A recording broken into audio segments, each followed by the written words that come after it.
გაცნობთ, რომ მომსახურების ხარისხის გაუმჯობესების მიზნით ჩვენი საუბარი იწერება. თუ არ გსურთ სატელეფონო საუბრის ჩაწერა, გთხოვთ გათიშოთ კავშირი და გამოიყენოთ კომუნიკაციის ალტერნატიული საშუალებები. გამარჯობა, ლიცეკისა, ჩემწია გაგიხმაროთ. ეროვნული ბანკია პატივცემულო? დიახ.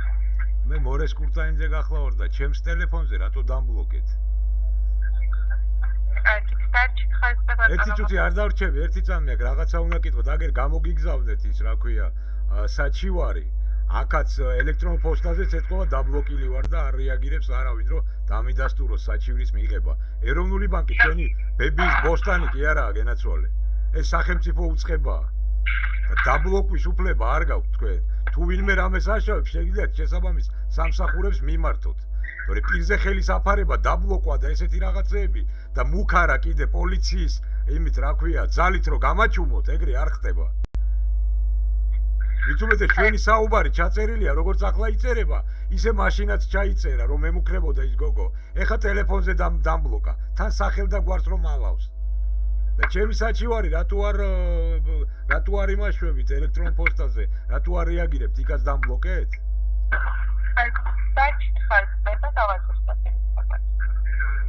ჩემი აგერა ვარ.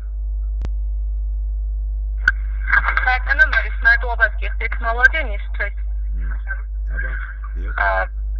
თქვენ ბოლო დროინდელი ტელეკომუნიკაციის ფორმიდან გამომდინარე მიღებული იქნა გადაწყვეტილება, რომ თქვენთან კომუნიკაცია განხორციელდება მხოლოდ წერილով.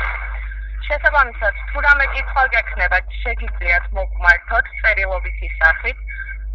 ხოლო რაც შეეხება დასტურის კოდს, აუცილებლად მიიღებთ ახლა მომავალში.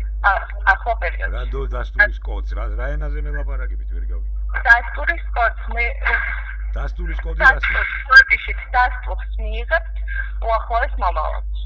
ელფოსტაზე უახლოესი მომავალი რას ნიშნავს? დღის განმავლობაში. ხო და ის კომუნიკაცია რას ნიშნავს? მხოლოდ წერილობით და ტელეფონზე არაო, თუ რა მითხარით? ტელეფონზე ანუ მაგითო დამბლოკეთ? ალბათო. კომუნიკაცია. დიახ. კომუნიკაცია. ანუ ჩემი ნომერი მაგითო დაბლოკეთ მეთქი, მაგას გეკითხებით ის წინა, რომელსაც უთითებს საჩივარში. ჩვენთან კომუნიკაცია შეგიძლიათ მხოლოდ წერილობითი სახით. ახლა რა ენაზე მელაპარაკებით, ახლა რა ფორმით მელაპარაკებით, ანუ რა ფორმით გვაქვს ახლა კომუნიკაცია, პატივცემულო? ხო, დამატებით. წერილობით არის?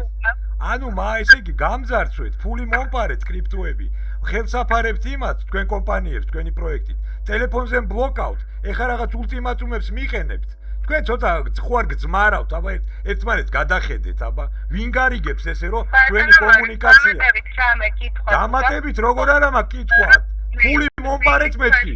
$8,000 გამძარცვეთ, რეაგირებას არ ახდენთ ეროვნული ბანკი და აქეთ პრეტენზიებს მიყენებთ კიდე? და ბლოკავთ ტელეფონზე ჩემ ნომერზე?